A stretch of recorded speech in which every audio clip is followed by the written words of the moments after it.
friends. So today we'll be going to start the new chapter, which is chapter number 4 in your NCRT, and that is linear equations in two variables.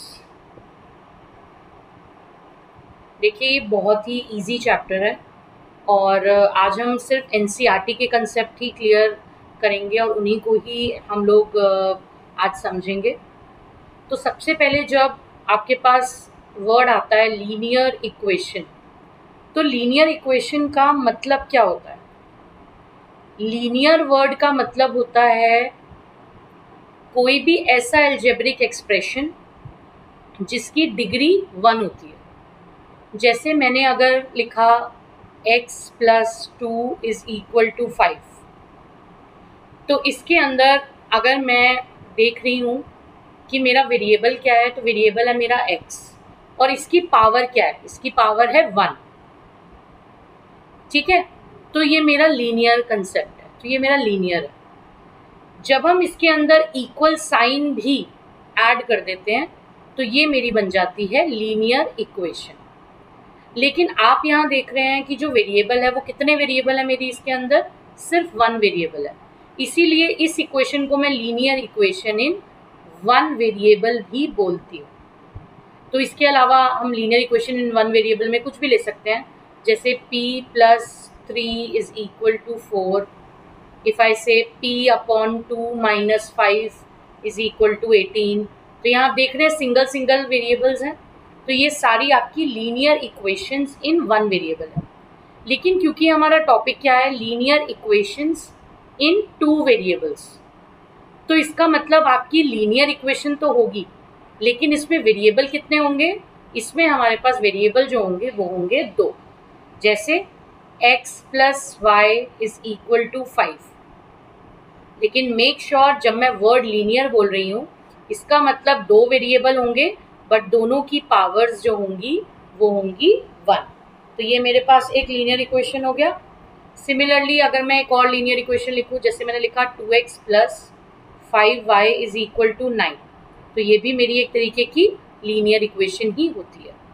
तो ये भी आपकी linear equation in 2 variables ही कहा जाता है। अगर कभी आपने सुना हो, अगर मैं बोलूँ 5 + 3 = 8, कोई बोले क्या ये इक्वेशन है? तो इसका आंसर नो नहीं है, बिल्कुल ये इक्वेशन है, लेकिन ये आपकी न्यूमेरिकल इक्वेशन कहलाती है। ठीक है, चलिए ये तो जस्ट एक नॉलेज के लिए मैंने दिया था आपको। अब आ जाते हैं अपने वापस कंसेप्ट पे, लीनियर इक्वेशन इन 2 वेरिएबल्स पे। तो आपको हमेशा ये चीज़ याद रखनी है, लीनियर इक्वेशन इन 2 वेरिएबल्स जो होते हैं, क्योंकि आपके पास पेयर नहीं है, आपके पास सिंगल एक लीनियर इक्वेशन होगी 2 वेरिएबल की, तो जब हम उसके सॉल्यूशंस की बात करते हैं कि उसके कितने आंसर्स निकलेंगे, तो आपका आंसर होगा इनफाइनाइटली मैनी सॉल्यूशंस। तो इसके सॉल्यूशंस कितने होते हैं? Infinitely many. अगर मैंने आपको बोला कि मेरे पास है x + y = 5, तो इसमें अगर मैं बोलूँ सॉल्यूशन क्या है, सॉल्यूशन का मतलब x की कुछ वैल्यू और y की कुछ वैल्यू जो इस इक्वेशन को सेटिस्फाई करेगी, वो मेरी कहलाती है सॉल्यूशंस। तो इस इक्वेशन की अगर मैं बात करूं तो इसके इनफाइनाइटली मैनी सॉल्यूशंस होते हैं। अब इसको समझने से पहले हम सबसे पहले समझेंगे इसकी जर्नल फॉर्म। तो आपकी जो जर्नल फॉर्म होती है लीनियर इक्वेशन की, वो कैसे होती है? वो होती है ax + by + c = 0। ये हमारी होती है जर्नल फॉर्म या फिर standard form of linear equation in 2 variables. जैसे अगर मेरे पास कोई इक्वेशन है 2x + 3y = 18, आपको बोला जाए कि आप इसमें पहले इसको स्टैंडर्ड फॉर्म में लिखिए और फिर a b c की वैल्यू बताइए, तो आप कैसे लिखोगे? 2x + 3y - 18 = 0। मैंने इस 18 को यहाँ पर ट्रांसपोज कर दिया है। और अगर मेरे को कंपेयर करेंगे इसको स्टैंडर्ड फॉर्म के साथ, तो a का वैल्यू है 2, b का वैल्यू है 3 और सी का वैल्यू है -80। ठीक है, जैसे अगर मेरे पास इक्वेशन हुई 5x + 9 इज इक्वल टू 0, इसका स्टैंडर्ड फॉर्म लिखेंगे तो कैसे लिखेंगे? 5x + 0y + 9 is equal to 0। मैंने यहाँ 0y क्यों लिखा? क्योंकि मुझे इनको स्टैंडर्ड फॉर्म में जब लिखना होता है तो मुझे दोनों वेरिएबल्स को शो करना पड़ता है, इसीलिए हम इसको इस वे में लिखते हैं। अब हम कंपेयर करेंगे तो a की वैल्यू हुई 5, b की वैल्यू हुई 0 और c की वैल्यू हुई 9। तो इस तरीके से आप जर्नल फॉर्म में अपनी या स्टैंडर्ड फॉर्म में अपनी लीनियर इक्वेशन को ऑलवेज लिखते हो। अब बात करते हैं हम इसके अंदर इसके सॉल्यूशंस की। मैंने अभी आपको बताया कि इसके अंदर इसके मल्टीपल सॉल्यूशंस होते हैं, यानी इनफाइनाइटली मेनी सॉल्यूशंस होते हैं। अब आप इनफाइनाइटली मेनी सॉल्यूशंस तो नहीं निकाल सकते, लेकिन आप इसके कुछ सॉल्यूशंस आपसे पूछे जा सकते हैं। जैसे हम वही अपनी इक्वेशन लेते हैं बिल्कुल basic, x + y = 5। x + y = 5 जो मेरे पास सॉल्यूशन आया, तो अब मुझे इसके लेट्स सपोज हम डिलीट वो करते हैं कि हमें 4 सॉल्यूशंस निकालने हैं फॉर एग्जांपल। तो when I have to calculate 4 solutions, तो आप बहुत ध्यान से देखिए हम कैसे करेंगे। कोई भी एक इक्वेशन या कोई भी एक वेरिएबल की वैल्यू निकाल दीजिए। जैसे मैंने इसके अंदर वैल्यू निकाली y की, आप x की भी निकाल सकते हो। अब मैं यहाँ पर एक बॉक्स बनाऊंगी, ठीक है, मैं यहाँ पर एक बॉक्स बनाऊंगी। बॉक्स मैंडेटरी नहीं होता, लेकिन अगर आप इसको बनाते हो तो इट विल लुक प्रेजेंटेबल, ये प्रेजेंटेबल लगता है और ये बनाने में ठीक लगता है। तो आपने इस तरीके से बॉक्स बनाया। क्योंकि मुझे 4 सॉल्यूशंस निकालने हैं तो मैं इसके आगे ऐसे ऐसे 4 पार्टीशंस कर देती हूँ। अब बहुत ध्यान से देखिएगा, मल्टीपल सॉल्यूशंस हैं, मैक्सिमम इनफाइनाइट सॉल्यूशंस हैं। सबसे पहले अगर मैं x की वैल्यू को 0 पुट करती हूँ तो मेरा y क्या आएगा?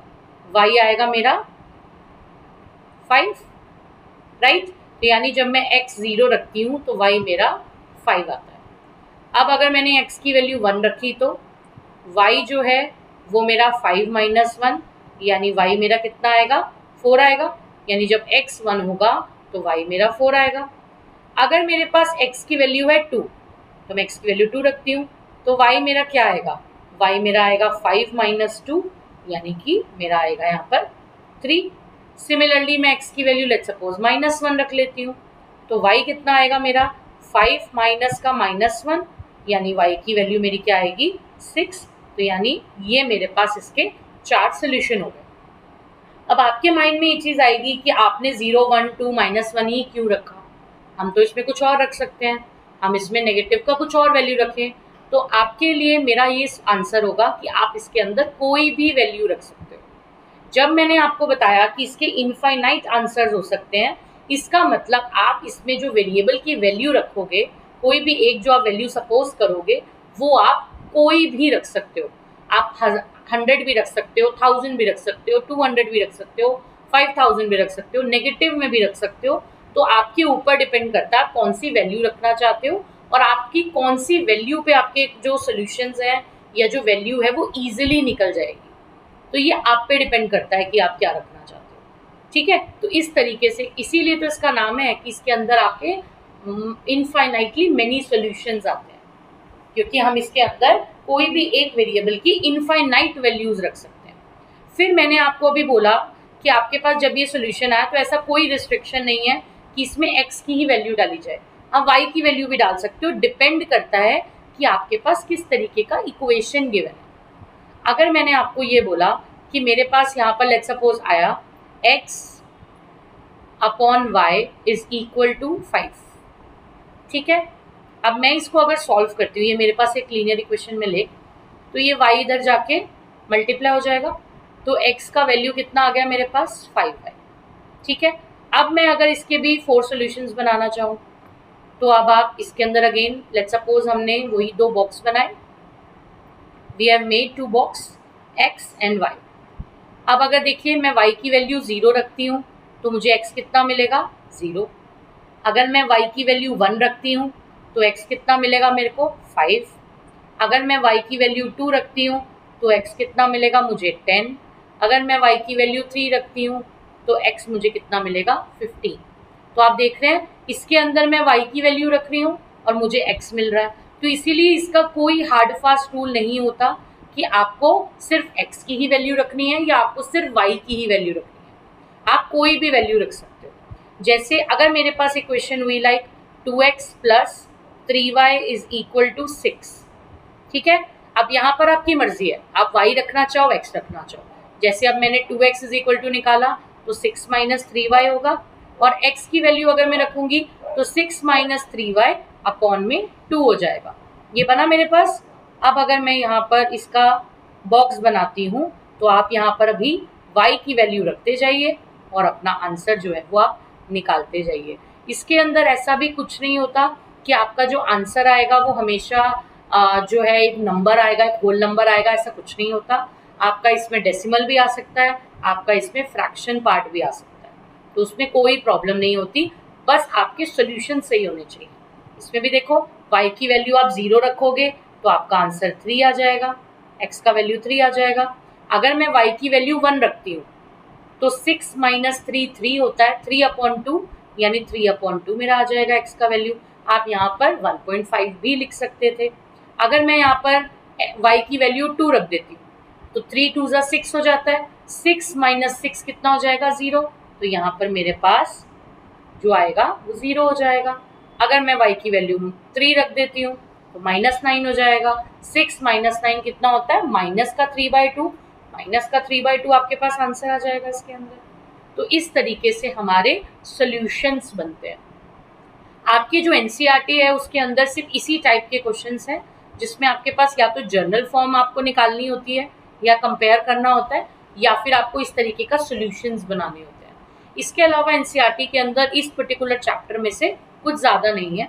हाँ, एग्जाम्पलर के अंदर कुछ पार्ट है जो थोड़ा सा इसके ऊपर है, तो आप please you just like share the video, और मुझे आप कमेंट करके भी बता सकते हो कि अगर आपको इसके और ज़्यादा क्वेश्चंस करने होंगे, ठीक है। तब तक आप इसकी एनसीईआरटी से अच्छे से प्रैक्टिस कीजिएगा, and do comment me if you face difficulty in any of the question, ठीक है। तो मिलते हैं अपने नेक्स्ट वीडियो के अंदर।